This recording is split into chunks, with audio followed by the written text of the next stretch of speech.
the lands were acquired. There were two acquisitions: the 1921 acquisition and the 1927 acquisition. The 1921 acquisition was a land acquired for purposes of constructing the Achimota School. The 1927 acquisition was a land which was acquired as an extension of the Achimota School. In 1930, the colonial government designated the 1927 acquisition as a forest reserve for purposes of plantation for fuel for the Achimota School, and which is what has become the Achimota Forest, the 1927 acquisition, which was converted in 1930 as a forest reserve. In the 1921 acquisition, compensation was paid. The 1927 acquisition, there's no evidence of payment of compensation. In addition to that, not all of the land was used as Achimota Forest, as we know. A lot of it has been encroached upon. For instance, Gimpa, as we know it today, is within the 1927 acquisition. The Forestry Commission headquarters is within the 1927 acquisition. The Earthquake Monitoring Center is within the 1927 acquisition. So is the Forestry Commission accommodation facilities in the 1927 acquisition. And private individuals have also been engaged in developments within the 1927 acquisition.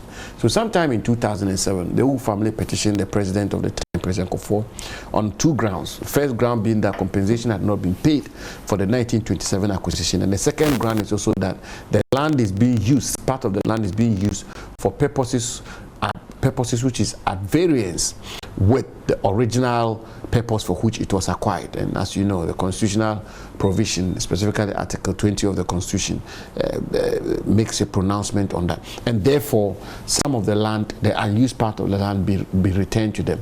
The matter is traveled to President Mills, President Mahama, where even President Mahamad's time, three leases were executed in favor of the Owu family, and all the way through.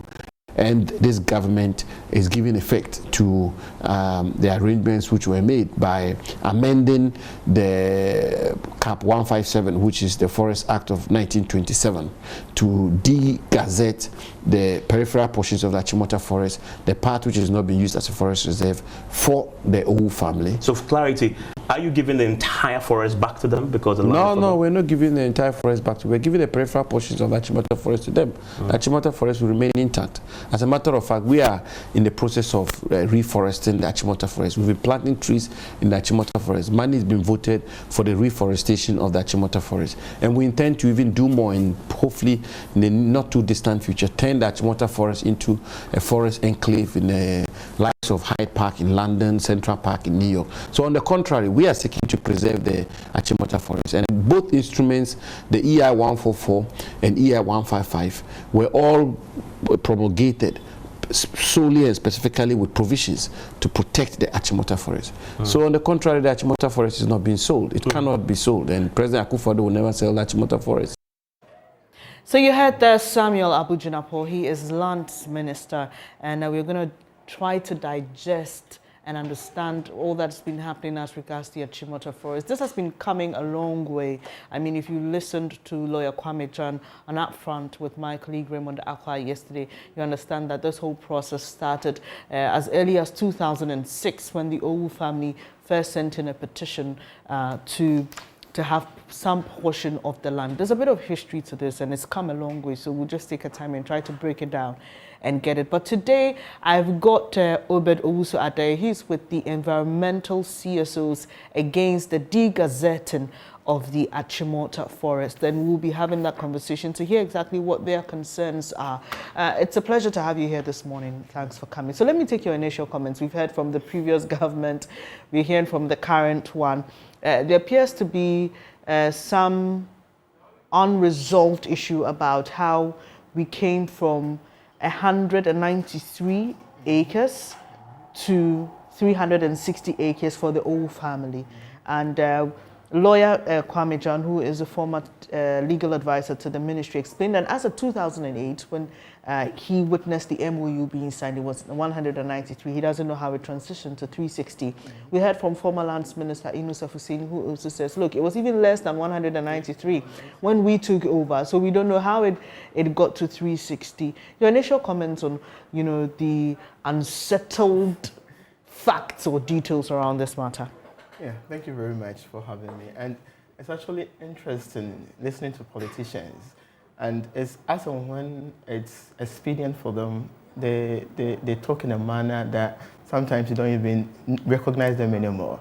Just as you've rightly said, this conversation started way back 2006, and the last night I listened to the minister when he was speaking with your colleague Evans during the PMS press, and he said at first our argument was about selling. Now we have rendered it to numbers and hectareage. That is not the issue. The issue is we need to put all the issues on the table and deal with them comprehensively. Just as you rightly said, how can it have evolved from a certain number to 371 just within a few years? What happened? Who got it wrong? Is it the surveyors? Is it the records that are not right? So there are a lot more issues that people are not being very frank with us about.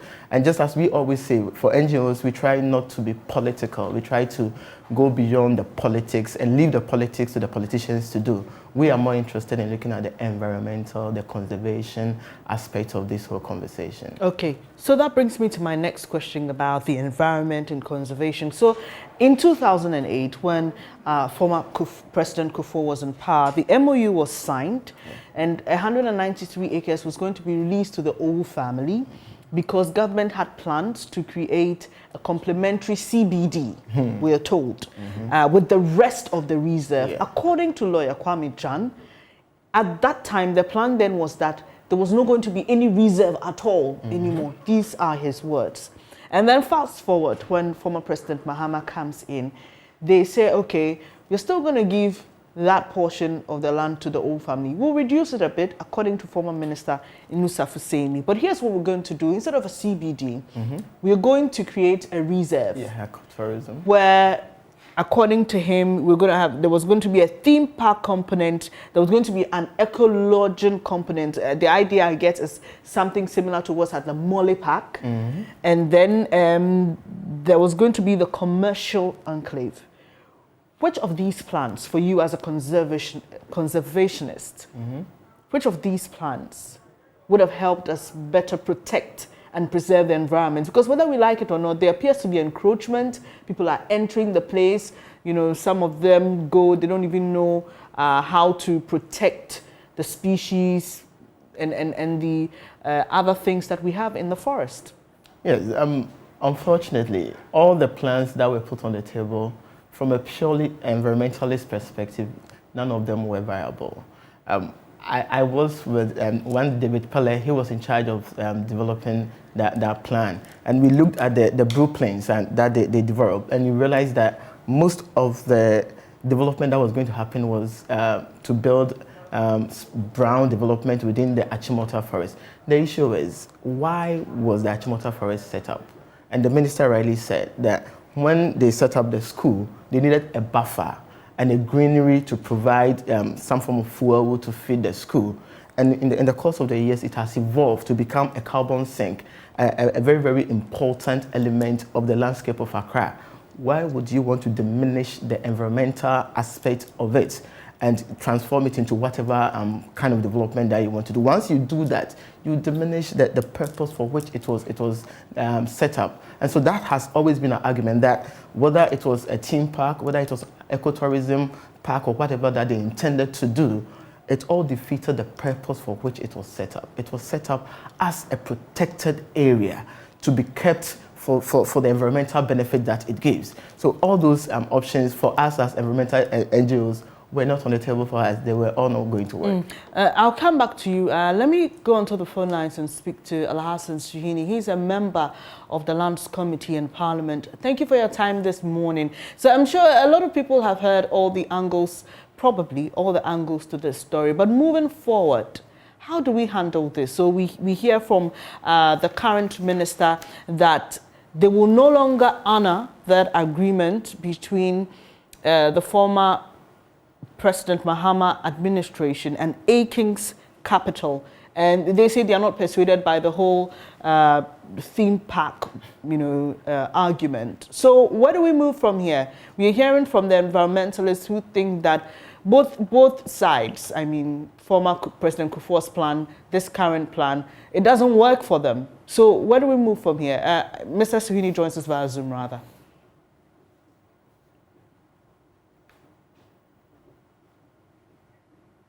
Sorry about that. Thank you very much for the opportunity to be on your platform this morning to discuss this very important matter. Yes, you are right. Many of the angles have already been spoken about, but there's still the need for us to clarify some of the angles as they have been spoken about. First of all, the minister consistently has been saying that it is only the periphery of the forest that is granted to the family. Only the periphery, only the periphery. Now the question is that true? What constitutes a periphery? Because the Achimota Forest currently is about 880, acres. And if you are given 360 acres, is that not almost half of the forest that you are giving to the family? So it is not true that it is only the periphery. It is about half of the Achimota Forest that is given to the family. Secondly, there is the question of whether it is being sold or it is given back to the acquired owners. My simple answer to that question is that it's been sold, because whether the government is selling it directly or it is, going to be sold by the pre-acquired family owners, that's a sale. Because the pre-acquired family owners will not keep the 360 acres as a forest reserve.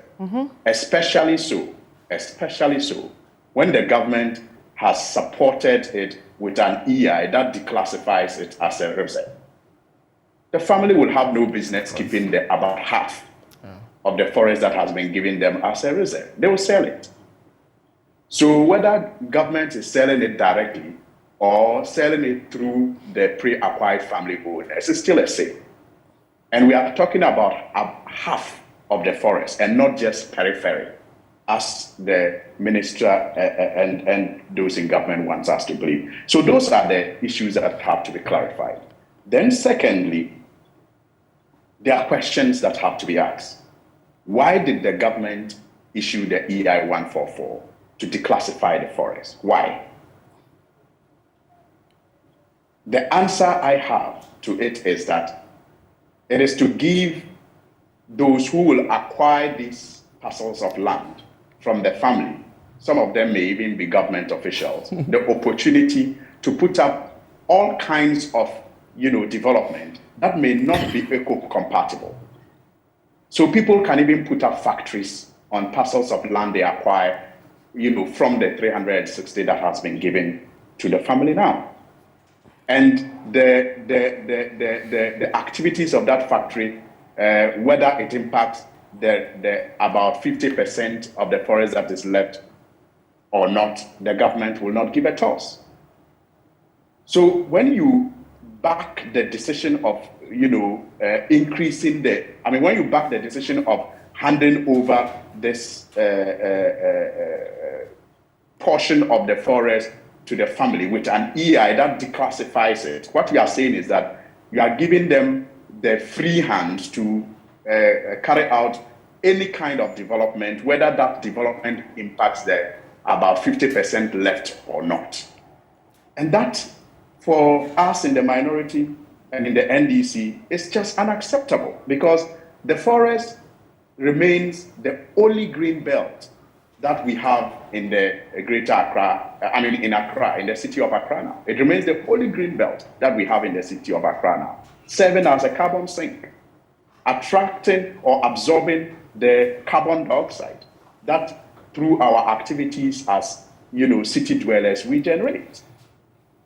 And so if Accra is polluted today, the air of Accra is polluted today, you can imagine what's going to happen 10, 15 years down the line, when about 50% of the Achimota forest becomes a concrete jungle. And that's what it's going to become. That's what it's going to become, especially when the development that is to take place there is no longer supposed to be guided by the regulations that govern development under a forest reserve. The second question, apart from why the government had to back the decision with an EI, is why increase the acreage? Why increase the acreage? In fact, my first question as a citizen, is even about why the government had to even accede to the request of the acquisition family owners. 2008, when that whole thing started, I don't think the government of the day should have agreed to return those parcels of land to the family. But that has happened. A lot of water under the water. The previous government, a lot of water under the bridge. The previous government had to continue with it on humanitarian grounds, we are told.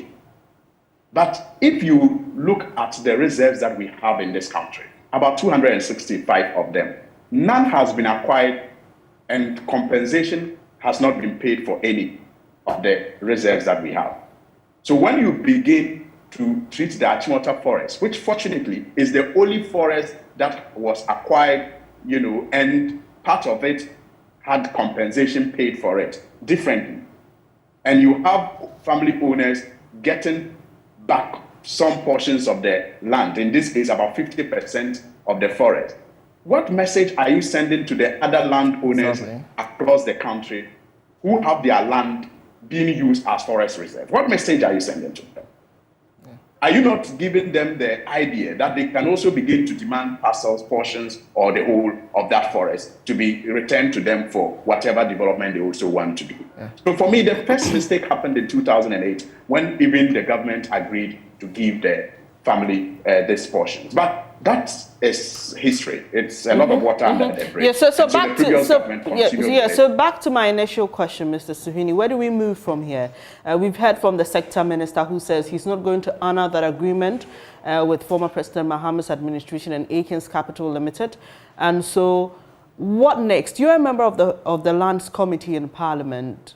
What exactly is your committee looking to do with this issue? Well, when Parliament resumes, I'm sure together with my colleagues, we will interrogate this matter further. We will discuss it with the Forestry Commission and all the other stakeholders. We may even want to have a meeting with the whole family as well and the ministry, because we need to understand why, for example, the acreage had to increase from about 114 or less to 361, which is about half of the forest. I keep insisting. And so it's not the periphery.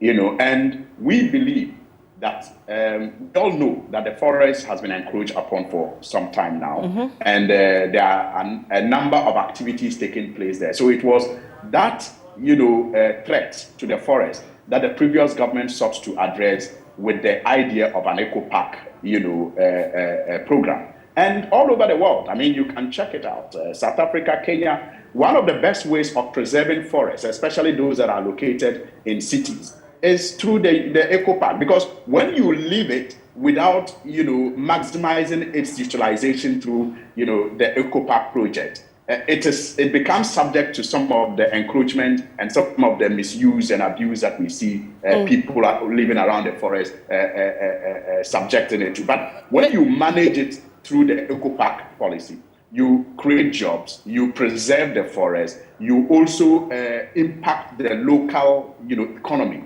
of the reserve. The area, the people who would have encroached upon either for wood, fuel, or other reasons, begin to also get a share, because it is now managed on behalf of the family. But if this government is not going ahead with that program, all I will want to see is that they come up with a superior program that will preserve the forest, so that it continue to serve as a carbon sink, but not this idea of returning it to the family and backing it with an EI that will turn the place in the next couple of years to a concrete jungle. All right, Mr. Suhuyini, I'll have you hold on here, because I've got Mr. Owu in the studio with me. He's with the environmental CSOs against the de-gazetting of Achimota Forest. And while you were talking about the ecotourism park plan, he kept shaking his head in disagreement.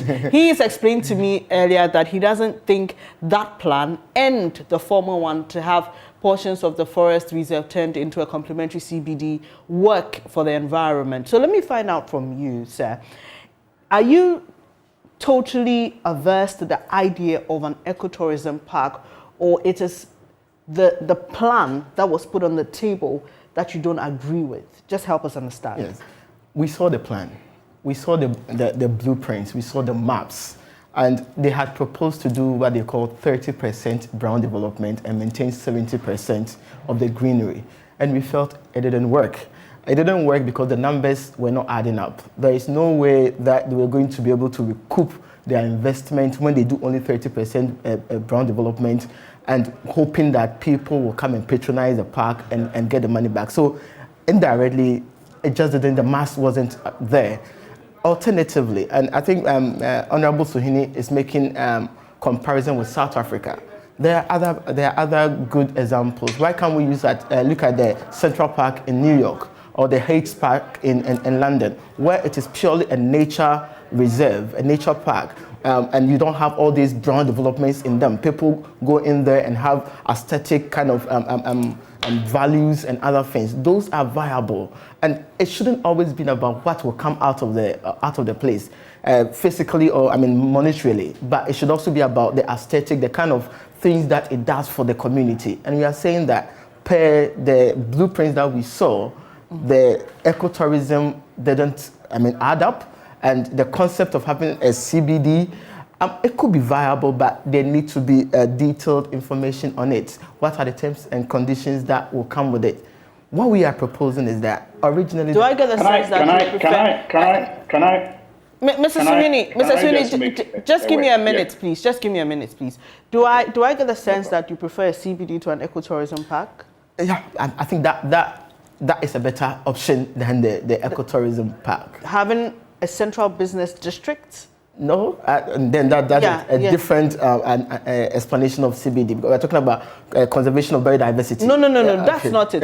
So they wanted a central business district. So they wanted a complementary central business district, like what we have in Accra, and moving it. Yeah, that's why I just needed to clarify that. CBD, we thought the CBD of, environmentalists, I see CBD and I see conservation of biodiversity. No, that's not it. Mr. Suhini, please, let's hear you. Yes. So you see, I think that we are saying almost the same things. Okay. I am not too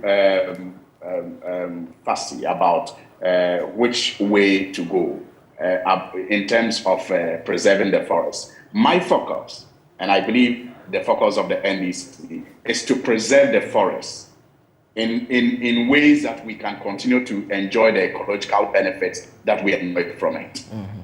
So if we are going to do that through conservation by the CBD that he refers to, and not the central business district that you referred to, it's all well and good. If we think that is the best way to maintain the integrity of the forest, the ecological integrity of the forest, I am all for it. But I am saying that the eco park policy, for now, in terms of what will preserve the forest, was the best that was on the table.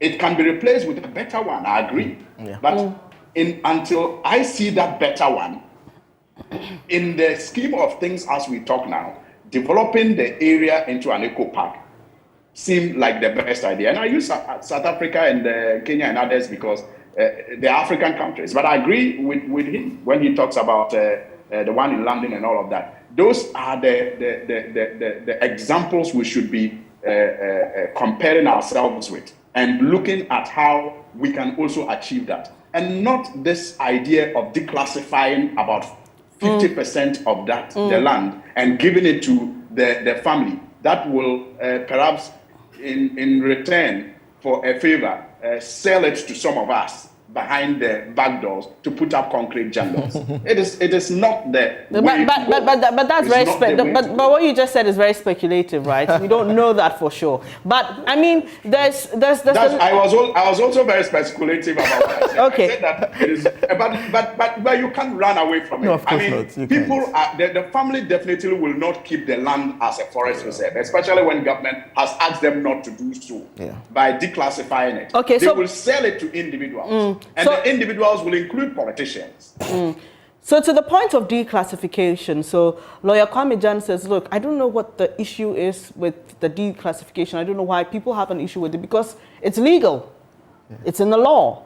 So, I mean, on that score, yeah, so how do we manage this legally? Because I'm looking at 50, 100 years from now. And let's not forget that this whole thing has traveled through different governments. Okay, so clearly every government has had something to do with it. You said that you had to continue with the MOU on humanitarian grounds, as was done by former President Kufuor's administration. But let's look forward. 100 years from now, how do we ensure that the Achimota Forest is untouchable from the legal perspective? Yes, so the way to ensure that, maybe because you raised the issue of we continuing on humanitarian grounds, I may have to just give you a little background that I've not heard in the narration.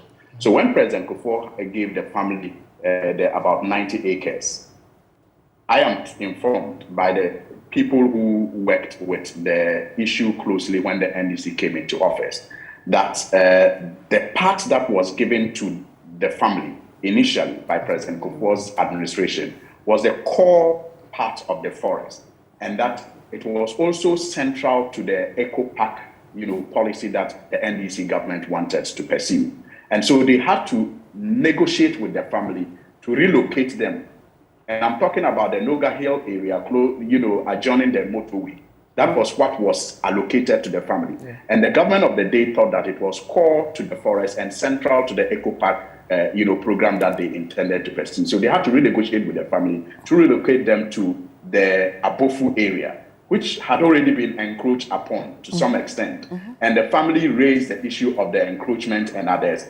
And also because of that, demanded that if they were going to be relocated, the acreage should increase a little. And I understand about 20 acres were added to it, making it to taking it to about 140, 180 acres. So on that humanitarian ground, it was granted to them. But the core part of the forest was preserved for the use of the eco park, which my friend in the studio disagrees with, that it's not the best idea. But until we have a better one, I still think it's the best way to preserve the Achimota Forest 30 years, 40 years, 50 years down the line. And yes, lawyer Kwame Jan says that what the president has done is legal.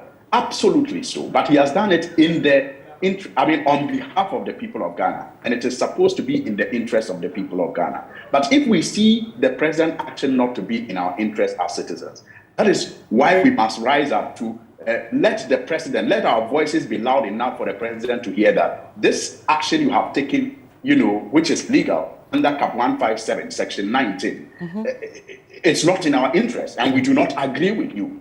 And so we think that you must reverse the EI so-called.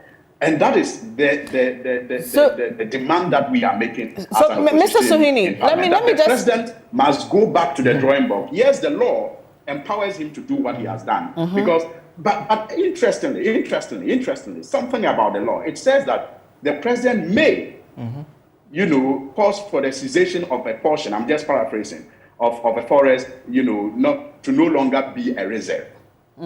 But the question is, what triggers it? The president, he must be giving us reasons why he has decided to reclassify the forest. There must be something that he's not telling us. Okay, Mr. Sohini, now let me just clarify my question a bit. So you've said that the president does this on behalf of the people, and so he must take the interests of the people at heart when he's making such decisions. But quite recently, we've seen there have been occasions where the people have really pushed against things, but government has found its way, and that's why I'm bringing it back to the law. How the document that gives him the powers to do what he does, should we be looking at some reforming the law? Should we be looking at that so that we know for sure that there's no way anybody can touch the Achimota Forest without the consent of the people? But how will that happen if it is not going to come from the people? I think that over the years, I'm sorry to say this, but we have become very dormant, very docile, and inactive in our governance system, that we allow politicians to get away with murder.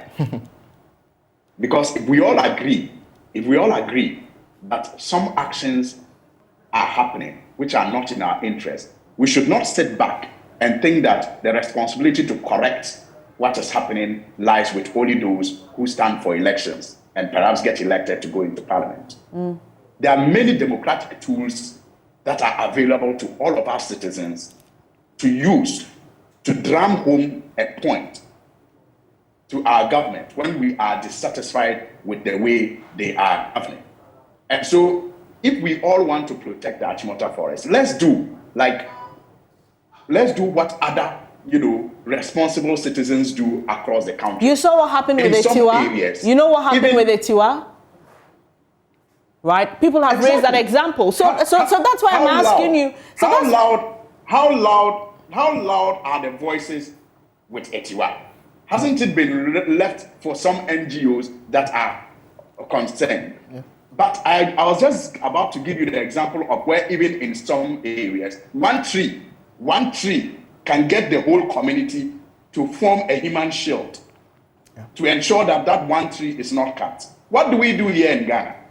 We sit in the comfort of our rooms and in the comfort of our cars and insult and blame politicians and take no action. And when even some group of people call for mass action, we think that call is for some people and not us.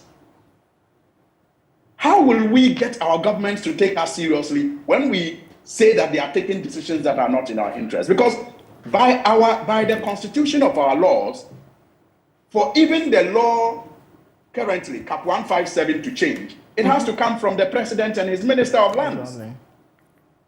They have to propose the changes. It is when they propose the changes or they declare the intention to make changes and bring it to parliament that we will now have the opportunity as parliamentarians to contribute to it, to reject the changes that they are proposing, and to fine-tune it in a way that we think will represent the best interest of Ghanaians. But the initiation of it has to come from them. And how can we get them to initiate the change that we require in the law? Through mass action, like our forefathers did. They didn't even have laws backing them to kick against colonialism, but they went out there on the streets. The market women went out there and made it clear to the colonial government that they wanted self-government. Government. That is what we are lacking in this generation. We sit in the comfort of our rooms and write on Facebook and Twitter and express our frustrations, and we think that's all. We can do much more. So if we want the law to change, so that, Section 19 that says that the president may, it's just a one sentence, that he may just decide that this forest, I don't want it to be a forest preserve again. If we want that to change, and maybe we now want the president to give us reasons, do consultations, that will be representative enough. Let's begin the mass action now. And that will force the president and his minister to come to parliament with a proposal to change the law. And there again, we must get active as citizens to craft the law in the way that we think will protect the forest for this generation and future generations. Until then, we will just lament. And perhaps even unfairly criticize, some people that we do not like that much and think they are not doing their work the way they should be doing it. Mr. Suhuyini, let me take Mr. Owusu-Adai's thoughts on this particular issue. So clearly he says we are not a people who are concerned about our environment as we are concerned about other matters. And he's not too wrong to say that. And for a minute, I was impressed with some of the utterances that he made. And he's speaking some of the things that we have been agitating for. I'm part of the case in court against Atiwa, mining of Atiwa. I'm the fifth plaintiff. And we were trying to mobilize the country to stand up against some of these things. And it's refreshing hearing him as a lawmaker holding that position. I hope that when it comes to Parliament, he will speak with the passion with which he's speaking on TV, the same passion. Or maybe have the MPs also mobilize their constituents. How about that? Yes, wouldn't it be an easier approach, yes. Mr. Suhuyini? If you had to get your constituents, you know. Well, so that is the point I was making earlier about us thinking that everything in this country should be left for some people to do. No, I'm just saying. I'm just saying. So you know. Can you imagine the power? Can you imagine the power of your radio station? How you mobilize people to eat KK on weekends? You mobilize them to go to Etiwa. Yeah. We were quite heavy on Etiwa. And to be fair, we were very heavy on Etiwa. And I remember then on News Desk, I hosted some members. No, I'm not saying you are not. I'm not saying you are not. What I'm saying is you are asking for mass mobilization. You believe that the Etiwa must be protected as a media house, just like you are suggesting that the MP believes so the MP should mobilize his constituents. I'm saying it is a fair request, but let's do it together. Sure. Let us mobilize our constituents and let the media houses, for example, mobilize their constituents, and the NGOs will mobilize their constituents, and then that mass action will force our government to take the decisions that we want them to take in our interest. But let's not think that we are a media house, the MPs should mobilize their constituents. No. Definitely not what I meant to say. But let me just get Mr. Owusu Adae's comments on that bit as well. So clearly a people we've allowed, so now there's Tiwa, you know, we allowed it to slip, and here we have Achimota Forest before us. How do we go about this? Because like he said, going the legal way may be quite difficult. I mean, looking at all the angles that need to be exhausted. So how do we go around this whole Achimota Forest saga? I think we can take inspiration from what the president said during his inaugural statement, that we need to be citizens and not spectators. So, and being citizens means that when we see wrong, we need to speak against it. When we see wrong, we need to use democratic processes. And of course, mass mobilization is one of those options, but there's also option of going to courts and using the court systems. But I think Mr. Suhuyini made 2 points. I think it's very important that we try and deal with those 2 points. The first point is about having Achimota Forest as a reserve. Then the second is, what do we do once we have secured it as a reserve? I think we need to decouple those two. Let's see how we are able to stop the president through the minister to stop the cessation of part of Achimota Forest to the old family. Once we are done with that, then we can have a consensus, a discussion on what are the best options for Achimota Forest, so that we better manage it for the betterment of the population. Absolutely. But, yes, sir. Thank you, sir. But having said that, there are a lot of roles other stakeholders can play. The media can play a role. Giving us the platform to talk about this is one of the roles that you can play. Being an MP, raising some of these issues, serious questions on the floor of Parliament for the minister to come and answer is also a role that they can play. For us as NGOs and civil society organizations, we can begin to speak about these things both in the local media and also take it into international platform and have, I mean, we have signed several international treaties and conventions, and we are still looking through some of those things to see how we can invoke some of those commitments that we have made on international platform. I was with the minister in Glasgow, and we showcased Ghana beautifully with Green Ghana and all that. What is the sense, pardon my language, of cutting down over 370 acres of land, of forest, and then in 19 days going to plant 20 million trees? I mean, what is the logic in that? So we should all look at this, just take 2 steps back and see, is it in the interest of Ghana to give this land to the old family for them to mow down the forest and use it for their brown development, or it will be better preserved and redeveloped probably as a more sustainable nature reserve in the heart of Accra? I think the latter. We've run out of time, but I'll just give you 1 minute to answer this next question for me. So while we are at this, how do we protect the forest from encroachment? Because whether we like it or not, it's happening. That is true. The Act 571 that sets up the Forestry Commission mandates them to protect the forest. And I have worked at the district level before. We have forest guards who are mandated to police the peripheral, as he says it, of the reserve. And the Forestry Commission needs to do their job. Doing their job also means that they need to be resourced. There are not enough forest guards to do this work. So they need to get more forest guards around the Achimota area to make sure that people do not encroach. That is their core responsibility of protecting the reserve. And once they're able to do that, we can discuss what to do with the reserve once it is protected. I appreciate your time here, gentlemen. Alhassan Suhuyini is member of Parliament and also on the Lands Committee in Parliament. And Obedo Usada is with the environmental CSOs against the degazetting of the Achimota Forest. I don't know what you have to say, but definitely would like to hear what you have to say about this development and others that we've been discussing since the program started. So don't go away yet.